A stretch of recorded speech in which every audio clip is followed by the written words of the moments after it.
I'm Mark Smelly Bell, and today we're going to talk about working your way backwards. The reason why working your way backwards can be super effective is because when we talk about setting a goal, or we talk about having a certain achievement, you can set the goal and you can say, okay, this is the goal. I would like to bench press 315 pounds, and then let's just work our way backwards from there. How are we going to get the answer to bench pressing 315? How are we going to get the answer to being a Harvard Law graduate? How are we going to get the answer of being able to lose 100 pounds? How are we going to be able to get the answer to becoming a better employee, becoming a better spouse, becoming a better dad, becoming a better friend, becoming a better lover, any of these things, right? The only way we're going to be able to do any of these things, we're going to have to ask questions.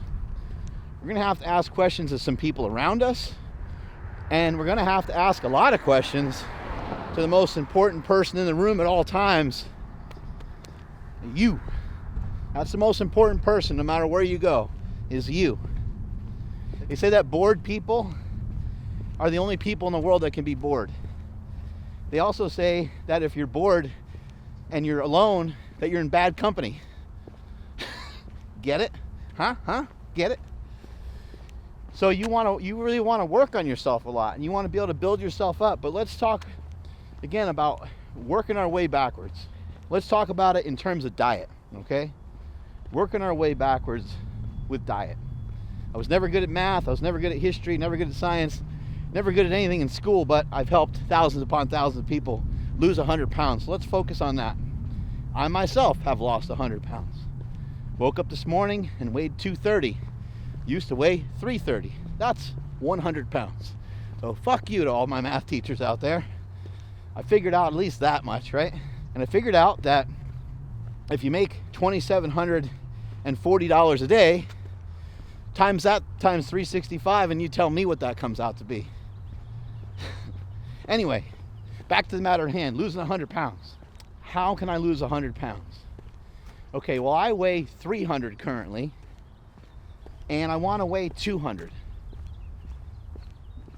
What are some traits that a 200-pound person has that's not overweight that I don't have? What's the difference? Why am I 300 pounds? Is it because I eat too many carbs? Is it because I snack at night? Is it my genetics? Let's examine those things, and I'll walk you through it pretty quickly. But as we work our way backwards from 300 pounds, we can simply say, well, I haven't always been 300 pounds. I wasn't born 300 pounds. And 5 years ago, even as an adult, I wasn't 300 pounds. So it's not necessarily just genetic. It's also not necessarily just environment, because again, several years ago, you probably weren't 300 pounds. So what could it be? What is it? How are we going to work our way backwards from this one? Okay, the goal is to be 200 pounds. How do we work our way backwards from here? We're going to do it step by step. And we're going to do it with an understanding of, if I want to be smaller, I'm going to have to eat smaller. If I would like to lose some of this stored energy that's on my body, that's what body fat is, it's stored energy. Because your body consumed energy that it really didn't need at the moment. That's all that's happened. Your body has stored energy extra for an extra time, for an extra down the road. Hey, we're going to hold on to that just in case, because we don't know what's going to happen around here. And so it's just extra energy. But the extra energy can't get released. It can't go anywhere until you free it, until you let it go from prison.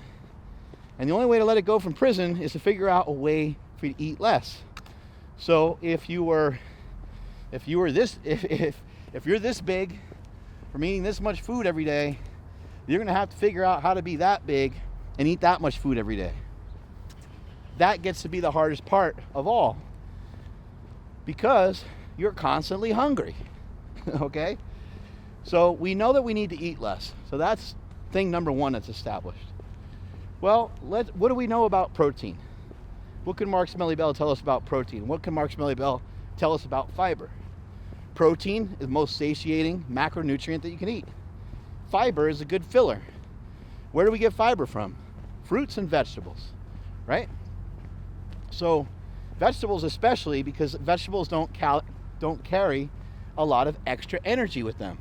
Unless we put butter and a bunch of oil on them, then they could potentially do that. Just like in a salad, by the way, a lot of your salads have about 50 grams of fat in them. So pay attention. If you're gonna weigh anything, I'm not a fan of weighing anything. I don't think it's necessary. But if you're gonna weigh and you're gonna pay attention to stuff, pay attention to that dressing.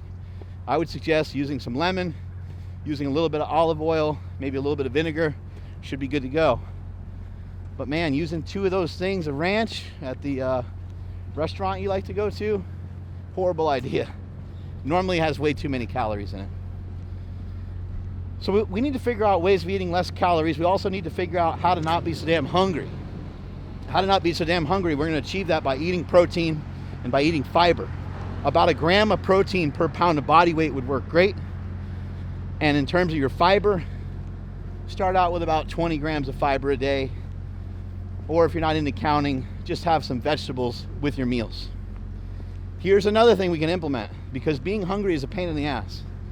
And I don't want to be hungry all the time, but I know I'm going to be hungry, so I'm going to choose when I'm going to be hungry. This process is called intermittent fasting. You can intermittently choose when you're going to go through hunger. How cool is that? Because on a normal diet, you don't really get to choose when you're hungry. You just all of a sudden get hit by hunger out of nowhere. You're like, what happened? How come I'm so hungry? Where the hell's the food? Right? With intermittent fasting, we don't deal with that. You know why you're hungry. You know what the reason is. It's because you haven't fucking eaten anything yet. And what I've been doing more recently is I don't usually eat till 3 o'clock. I don't count. I don't mess around with being like, is that 17 hours or using my toes and shit? I don't do any of that stuff. Don't get into any of that. It doesn't matter. There's no difference between 12 hours and 13 hours, except for just a couple of minutes, really. Right? So don't worry about that. That's the nuance. That's the small stuff. It's not going to really make any difference. Just have a smallish eating window. 5 hours, 6 hours, sounds good. Don't worry about the research and the science of this and that. Just listen to me, goddammit, would you? This is going to be a good route for you to go. And eat about 2 meals a day, maybe even with a protein shake. So now you have 2.5 meals in that time frame of the 5 or 6 hours that you're going to eat. Now, you're not going to eat for 5 or 6 hours straight, okay? The key to fasting and the key to intermittent fasting is to pretend that it never happened. So, we're going to reduce our calories by simply not eating. We're going to solve the problem of when we're hungry, why we're hungry, and all that by also not eating for a certain time period. But it's just for a certain time period. You know, every single week that you go to work, you survive every single week for the last 20 fucking years going to the job that you don't like because you know that there's a Friday. Because Saturday, Sunday you don't work. I know it's not a great idea to be in a job that you have to experience that, but we all experienced that through school, didn't we? Monday through Friday, go to school. Friday, we were able to survive because we had Saturday, Sunday off. If we didn't have Saturday, Sunday off, we would have offed ourselves probably a long time ago, right? Let's face the facts. So when you're doing intermittent fasting, just realize it's just intermittent. It's just for a period of time. Later on in the day, we're going to get an opportunity to eat. Now, what do we eat? It's time to have a protein feeding because that's what the body needs. So we're going to switch it up now. And, oh. There we go. So we're switching up now. Almost lost Carlos. He almost died. We're going to switch it up now, and we're no longer going to say in our minds that we need to eat.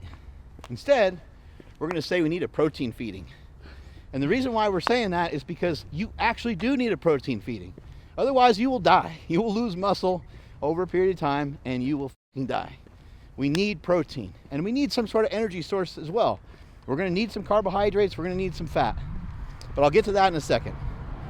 So, The 2 meals that you have each day, those are 2 protein feedings. Within those protein feedings that you're doing to hold on to your muscle mass, whether you're into lifting or not, we need to hold that muscle mass, because the muscle mass is going to be something that helps us burn calories and help keep the metabolism cranking and allow us to burn calories when we're not even when we're at rest, just because we have muscle mass. That's why we lift, which I'll get to lifting and maybe in some other video. As I was saying, we're going to have a protein feeding. We have 2 protein feedings, okay? If we want and we're still hungry, go ahead and throw down a protein shake.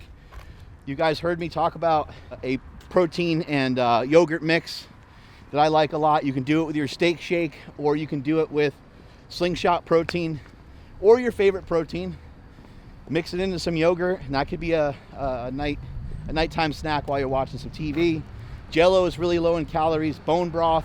Some people like to drink tea. My wife has tea every night, just so she doesn't stuff her face with more food. It's a simple thing to do. So whatever way you got to keep yourself away from food. For me personally, it's a protein shake at night. I usually do 2 scoops of protein. Right now, it's been the steak shake with some ice and some water. Boom, I nail that down. I usually just do it right after dinner, because then I'm really, really full. And even though I still feel like eating junk food, because I'll probably always feel that way, because I was a fat kid for a long part of my life. I haven't burnt off all that fat kidness that's still in my brain. It's not officially dead yet. I still crave a lot of stuff, but this is the way that I abstain from it. So now we laid out a plan. We just talked about working our way backwards. Could you work your way backwards with anything in life? Could you work your way backwards? We just worked our way backwards. Now, it's helpful that I have knowledge in the diet space, so I could sit here and explain that to you.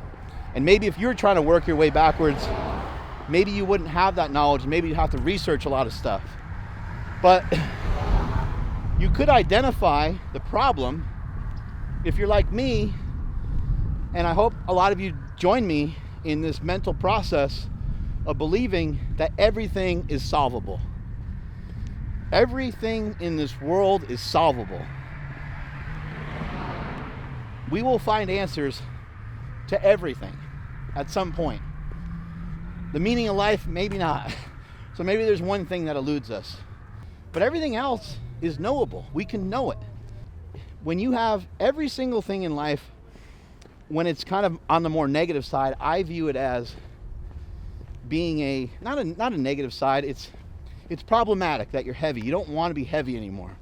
You want to be able to help solve your health issue. Well, this health issue is actually a health problem, and it's solvable, and we can fix it. And we can fix it by having more knowledge. How is knowledge created? Is it created by going to Harvard Law School?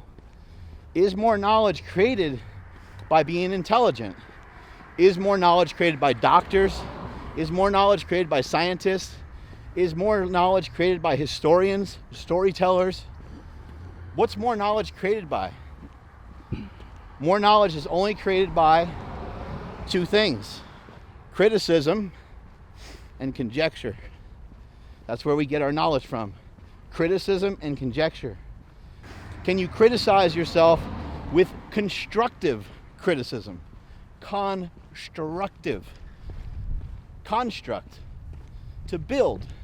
Can you give yourself criticism that's going to allow you to build yourself out? Allow you to have a new lease on life, allow you to have new meaning, allow you to open up and expand. Can we do that? Do you need to go to anybody else for that? Maybe, but I'm going to tell you, I think most of the answers are right here. Usually when you go to other people, we're just looking for confirmation on what we already know. Right? You guys know that, right? When I go, Carlos, man, I've just been, buddy, I got to tell you, I've really been itching lately. The fire's coming back, and I want to bench 500 pounds again so bad I can taste it. What do you think? Why am I even asking him that question? You know, fuck yeah, Smelly. He's gonna headbutt me and be like, get your ass in the gym. Right? Like, a lot of times when we ask people questions, we already know, hey, you know what, I'm really just tired of being as heavy as I am, and I would love to go on a diet. So I was actually thinking, like, I can get on my bike a little bit more, because I used to like bike riding, and you know, I'd like to make some. Of course the person's going to encourage you, of course they're going to be fired up for you, and of course they're going to want to see you work on that problem situation.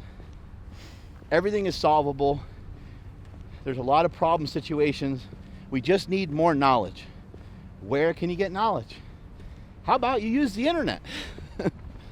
The internet, boys and girls, ladies and gentlemen, children and older people of all ages, everyone of all ages, all around the globe, the internet, I hope you're sitting down, the internet can be used for things other than porn.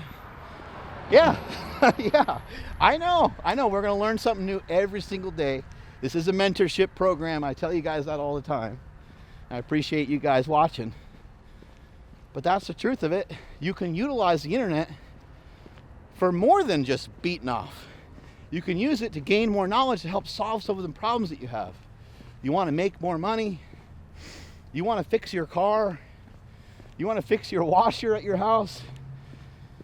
You want to learn how to become smarter. You want to be stronger. You want to be bigger. You want to be faster. You want to be any of these things. You want to be an inventor. You want to be an actor. You want to be a writer. You want to learn about self-authorizing, which we learned about yesterday on the podcast. Really, really cool topic where you dig deep in on yourself and you write your own story out.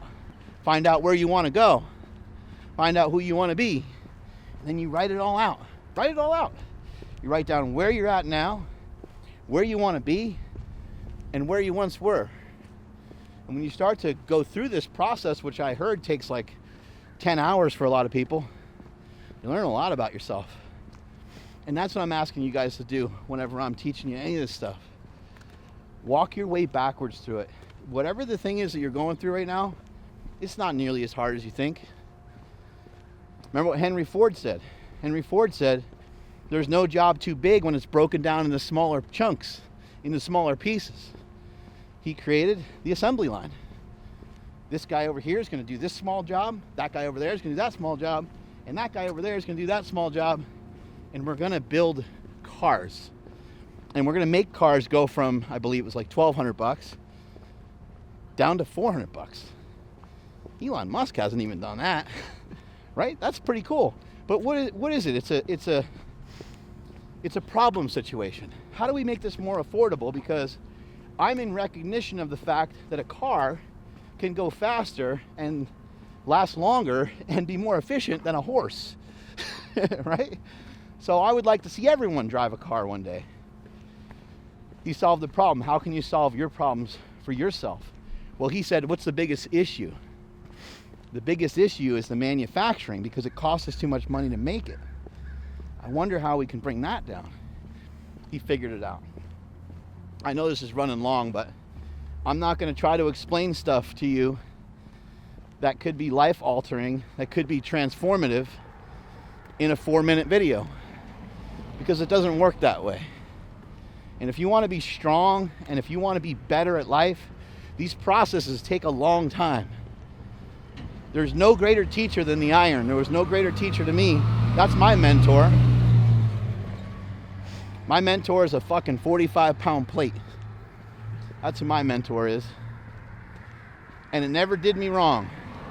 And it was always there. And anytime I needed a greater challenge, there was always more of it. And anytime I got hurt, or anytime I was banged up, or anytime I felt sorry for myself, I could always use less of it. But it was still always there. It was a constant thing that was always in my life. And I learned how to be patient, how to be persistent. Patience and persistence is dominant. It's domination. You'll be great off of it.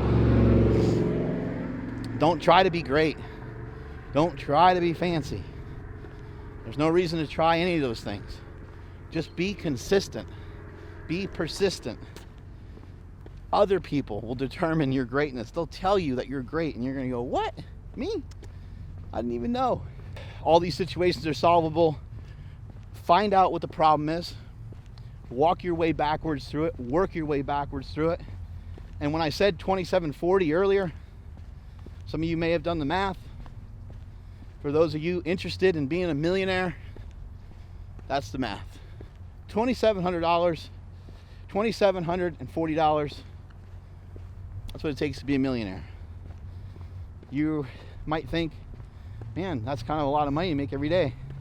Well, just knock the zero off it and you'll make $100,000 a year. How about that for a goal? Sounds like a pretty good goal. Sounds like a pretty good start. Or if you want to make $10 million, add a zero to it. You want to make $100 million, add another zero to it. That's what I'm going to be working on, adding some zeros to it. Anyway, I love you guys. I hope you find this to be really useful. I want to know more about how you guys have reached some of your goals. No matter how small they are, I want to know what you've done. You told yourself you're going to lose 10 pounds, or you told yourself that you're going to stop watching porn, or you told yourself you're going to take care of yourself better, and whatever it is. Let me know in the comments what you have done and how you've been able to stay successful with it. Because that's the real bitch of it, right? Is to have it be habit forming.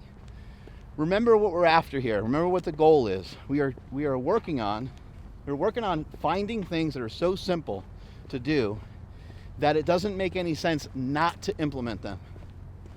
Like brushing your teeth. How many of you brush your teeth twice pretty much every single day? Now, where do we see people fall off? What about flossing? Then you get kind of, people are like, well, it's not every day. And then what about mouthwash? You know, like you start to see people fall off because once it starts to take more time, or once there's an extra little hurdle in there, then we start to trail down a little bit. We want things to be simple. We want things to be easy. And once these things start to get in motion, and once you start doing them often, it starts to click. And you're like, you know what? It doesn't make any sense for me to not do that again. It doesn't make any sense for me to not do it every day. It doesn't make sense for me not to think about that every day, because eating better helps me feel better. Because lifting weights daily or exercising daily helps me feel better. One last thing before we drop off. Stop looking at your exercise as a workout. Change the dialogue. No more working out. No more training.